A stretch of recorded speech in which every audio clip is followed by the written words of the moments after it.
हरिओम दोस्तों, स्वागत है आपका free study bye Lodhi sir के यूट्यूब चैनल पर। दोस्तों आज हम आपको लेकर के आए हैं साइंस पर्यावरण जीके का बहुत ही इंपॉर्टेंट टॉपिक। दोस्तों आप किसी भी प्रकार के कॉम्पिटिटिव एग्जाम की तैयारी यदि कर रहे हैं और यदि उसमें साइंस या पर्यावरण आना है तो निश्चित रूप से यहां से एक प्रश्न आना ही होता है। दोस्तों आज हम आपको बताने वाले हैं पर्यावरण संबंधित महत्वपूर्ण व्यक्तियों के उपनाम या निकनेम। ये अपने देश के भी होंगे और विदेश के भी हो सकते हैं। दोस्तों एक अपील है, यदि आप हमारे चैनल पर पहली बार आए हैं तो प्लीज हमारे चैनल को सब्सक्राइब कर लें, साथ में बेल आइकन पर क्लिक करें ताकि सबसे पहले नोटिफिकेशन आपको मिलता रहे। दोस्तों हम इसी प्रकार के competitive exam relative videos, maths, reasoning, GK, science, शिक्षक भर्ती परीक्षा के लाते रहते हैं। आप हमारी प्लेलिस्ट में जाकर के देख सकते हैं। दोस्तों यदि यहां तक आपने हमारा वीडियो देखा तो प्लीज आप इसे लाइक तो कर ही दें, और यदि आप इस वीडियो में हमारे साथ अंत तक बने रहते तो निश्चित रूप से आपसे यहां से आने वाले सभी प्रश्न बिल्कुल आसानी से बन रहे होंगे, क्योंकि हम ट्रिक के माध्यम से आपको मेमोराइज ऑन स्पॉट करवा देंगे, ये हमारी गारंटी है।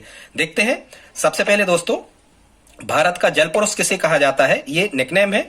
या वाटरमैन ऑफ इंडिया किसे कहते हैं स्टूडेंट? तो ध्यान रखना, भारत का जल पुरुष या वाटरमैन ऑफ इंडिया, पानी के संरक्षण के लिए सर्वाधिक जो कार्य किया, ये कहते हैं राजेंद्र सिंह को। भारत का जल पुरुष या वाटरमैन ऑफ इंडिया किसे कहते हैं? राजेंद्र सिंह को। इसको आप कैसे याद रखोगे स्टूडेंट्स? तो जैसे जल कहीं हमें निकालना होता है, यदि हमें कहीं जल निकालना होता है स्रोत से, तो हमें पता नहीं होता कि ये जल कहाँ निकलना है, पानी कहाँ निकलना है, कुआं आदि हमें कहाँ खोदना है।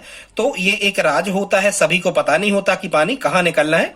ऐसे करके आप इसको याद रख सकते हो कि भारत का जल पुरुष या वाटरमैन ऑफ इंडिया किसे कहा जाता है? राजेंद्र सिंह को। राज से बन जाएगा राजेंद्र सिंह। ठीक है, आगे देखते स्टूडेंट। सेकंड है, भारत का टाइगर मैन ऑफ इंडिया किसे कहते हैं स्टूडेंट्स? तो भारत का टाइगर मैन ऑफ इंडिया किसे कहते हैं?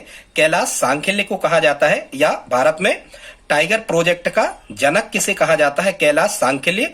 या कई कई पुस्तकों में लिखा होता है कैलाश सांखिल, आप इसको एक ही माने, कैलाश सांखिल या कैलाश सांखिल्य या कैलाश सांखिल।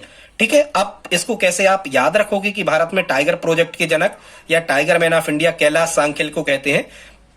यदि आपके सामने कोई टाइगर आ जाएगा तो आपका क्या हो जाएगा? आपकी लाश बन जाएगी। ऐसे करके भी आप याद रख सकते हैं स्टूडेंट्स इसको। ठीक है, आगे देखते हैं।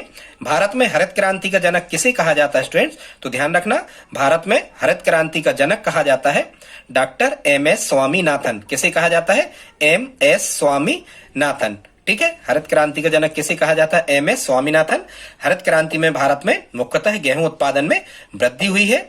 ठीक है, और सेकंड नंबर पे चावल उत्पादन में भी अभूतपूर्व वृद्धि हुई है और मोटे अनाजों का उत्पादन लगभग स्थिर रहा है। तो ये तो आपको मेमोराइज ही कर लेना है कि भारत में हरित क्रांति का जनक किसे कहा जाता है? एम.एस. स्वामीनाथन। वैसे आप याद रखना कि भारत में कई व्यक्ति ऐसे हैं जो हजारों एकड़ भूमि के स्वामी हैं। ऐसे करके भी आप याद रख सकते हो कि हरित क्रांति से रिलेटिव है। आगे देखते स्टूडेंट्स, भारत में श्वेत क्रांति का जनक किसे कहा जाता है? और ये जो श्वेत क्रांति है इसको स्टूडेंट्स इंग्लिश में ऑपरेशन फ्लड भी कहा जाता है, श्वेत क्रांति को।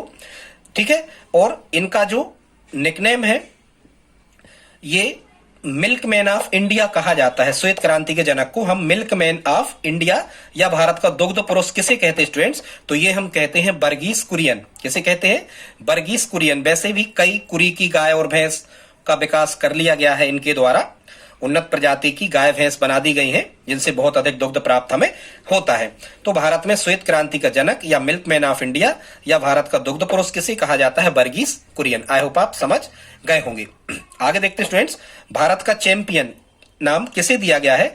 तो पर्यावरण संरक्षण के संदर्भ में भारत का चैंपियन नाम दिया गया है मेधा पाटकर जी को। और ये जो मेधा पाटकर है स्टूडेंट्स, ये मुख्यतः है आपको बताएं, ये नर्मदा बचाओ आंदोलन से रिलेटिव है। जो ये नर्मदा नदी पर जो बांध बनाया जा रहा है सरदार सरोवर, उसकी ऊंचाई बढ़ाने को रोकने से संबंधित है मेधा पाटकर, जिन्हें भारत का क्या कहा जाता है? भारत का चैंपियन कहा जाता है, चैंपियन ऑफ इंडिया। ये नर्मदा बचाओ आंदोलन से संबंधित है। कौन? मेधा पाटकर। ठीक है, नर्मदा जी को वैसे ही लोगों द्वारा पाटा जा रहा है, ऐसे करके आप याद रख सकते हो। तो मेधा पाटकर भारत का चैंपियन इनको कहा जाता है, नर्मदा बचाओ आंदोलन से संबंधित है। आगे देखते स्टूडेंट्स, भारत का पर्यावरण वकील मतलब पर्यावरण के संरक्षण में वकालत करने वाले जो व्यक्ति हैं उनका नाम आता है एम.सी. मेहता। भारत का पर्यावरण वकील किसे कहा जाता है? और ये मेहता वगैरह होते हैं, ये वकालत तो करते ही हैं। ऐसे करके भी आप इसको याद रख सकते हो। ठीक है, आगे देखते हैं स्टूडेंट, भारत का वर्डमैन ऑफ इंडिया किसे कहा जाता है? वर्डमैन मतलब भारत का पक्षी विज्ञानी, ठीक है, वर्डमैन ऑफ इंडिया पक्षी विज्ञानी। ये जो डॉक्टर सलीम अली है स्टूडेंट्स, जो ये सलीम अली है, ये पक्षी विज्ञानी है, इनको वर्डमैन ऑफ इंडिया कहा जाता है, ठीक है। वैसे ही कुछ पक्षियों की प्रजाति आजकल ऐसी हैं जो सलामत नहीं है, इसीलिए सलीम अली को वर्डमैन ऑफ इंडिया कहा जाता है, आप याद रखें। आगे देखते हैं स्टूडेंट्स, विश्व टाइगर प्रोजेक्ट के जनक, जैसे हमने आपको बताया था कि भारत में टाइगर प्रोजेक्ट के जनक कैलाश सांख्यल हैं, उसी प्रकार से विश्व में टाइगर प्रोजेक्ट के जो जनक हैं ये है गैनीमैन फोर्ड। कौन है स्टूडेंट्स? गैनीमैन फोर्ड। कौन है? गैनीमैन फोर्ड, ठीक है। कुछ लोग गनों से शेर का शिकार करते हैं, टाइगर का, तो ऐसे आप इसको याद रख सकते हैं, ठीक है स्टूडेंट्स। आगे देखते हैं, विश्व पृथ्वी दिवस के संस्थापक कौन है? तो जो विश्व पृथ्वी दिवस है इसके संस्थापक हैं गेलार्ड नेल्सन। कौन है? Gaillard Nelson. सन मतलब सूर्य, सूर्य और पृथ्वी का संपर्क भी है, संबंध भी है, तो ऐसे करके आप इसको याद रख सकते हो। स्टूडेंट्स आगे देखते हैं, चिपको आंदोलन के प्रणेता, ये जो उत्तराखंड में शुरू हुआ था 1974 में, तो भारत में चिपको आंदोलन के जनक या भारत में चिपको आंदोलन के प्रणेता, या तो पुरुषों में स्टूडेंट्स नाम लिखा होता है तो ये लिखा होता है सुंदरलाल बहुगुणा, या महिलाओं में नाम लिखा होता है तो गौरा देवी, ठीक है। उत्तराखंड से संबंधित है, उत्तर प्रदेश से। चिपको आंदोलन के जनक सुंदरलाल बहुगुणा या फिर गौरा देवी, ठीक है स्टूडेंट्स। आगे देखते हैं, वन्यजीव संरक्षण में सर्वाधिक पुरस्कार पाने वाले व्यक्ति का नाम है एसपी गोदरेज। क्या नाम है? एसपी गोदरेज। वन्यजीव संरक्षण में सर्वाधिक पुरस्कार पाने वाले व्यक्ति एसपी गोदरेज।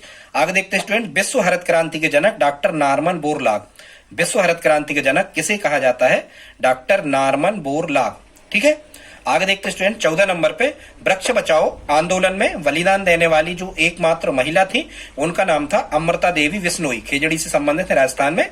वृक्ष बचाओ आंदोलन में बलिदान देने वाली जो एकमात्र महिला हुई उनका नाम था अमृता देवी बिश्नोई, और इनके नाम पर पर्यावरण संरक्षण से संबंधित पुरस्कार भी दिया जाता है। देख लेते हैं उसे। पर्यावरण संरक्षण संबंधी सर्वश्रेष्ठ पुरस्कार भारत का, ध्यान से सुने, भारत का पर्यावरण बचाओ या पर्यावरण संरक्षण संबंधी सर्वश्रेष्ठ जो पुरस्कार है स्टूडेंट्स, उसका नाम है अमृता देवी बिश्नोई पर्यावरण संरक्षण पुरस्कार, ठीक है। आई होप आप समझ गए होंगे। आगे देखते हैं स्टूडेंट्स, 15 नंबर पे लिखा है, भारत में वृक्षारोपण उत्सव की शुरुआत करने वाले व्यक्ति कौन थे? या भारत में वन महोत्सव की शुरुआत करने वाले व्यक्ति कौन थे? तो भारत में वृक्षारोपण उत्सव या वन महोत्सव की शुरुआत करने वाले व्यक्ति थे के.एम. मुंशी, ठीक है। कौन थे? के.एम. मुंशी। जो राजा महाराजा होते थे, ये कोई उत्सव या महोत्सव होना है तो अपने मुंशी को ही आदेश करते थे कि इसमें खर्चा वगैरह किया जाए और ये महोत्सव प्रारंभ किया जाए। ऐसे करके आप याद रख सकते हैं, भारत में वृक्षारोपण उत्सव या वन महोत्सव की शुरुआत किसके द्वारा की गई? के.एम. मुंशी के द्वारा, ठीक है स्टूडेंट्स। आगे देखते हैं, द्विनाम पद्धति का जनक किसे कहा जाता है? तो ये जीव जंतुओं की या जीव जगत जो भी होता है, जीव जंतु और पौधों की जो दो दो नाम होते हैं, वैज्ञानिक नाम अलग होता है और साधारण नाम या सामान्य नाम, व्यवहारिक नाम अलग होता है, उसको हम कहते हैं द्विनाम पद्धति। तो द्विनाम पद्धति के जनक कौन थे? Carolus Linnaeus. द्विनाम पद्धति के जनक किसे कहा जाता है? कैरोलस लिनियस, ठीक है। किसे कहा जाता है? याद कर लें, द्विनाम पद्धति का जनक कैरोलस लिनियस। आगे देखते हैं, 17 नंबर पे लिखा है, भारत की पर्यावरण की फर्स्ट रिपोर्ट लिखी। भारत के पर्यावरण की पहली आधिकारिक रिपोर्ट लिखने वाले व्यक्ति का क्या नाम था? अनिल अग्रवाल। क्या नाम था? अनिल अग्रवाल। भारत की पर्यावरण की प्रथम रिपोर्ट लिखने वाले व्यक्ति का नाम क्या था? अनिल अग्रवाल। दोस्तों यहां तक यदि आपने हमारा वीडियो देखा तो प्लीज आप लाइक तो कर ही दें दोस्तों। यदि आप हमारी हेल्प करना चाहें तो प्लीज इस वीडियो को अपने दोस्तों के साथ में स्टडी ग्रुप में शेयर जरूर करें। स्टूडेंट्स आप इतनी हेल्प करें हमारी, शेयर करके लाइक कर दें। मिलते हैं अगली वीडियो में, तब तक के लिए जय हिंद जय भारत।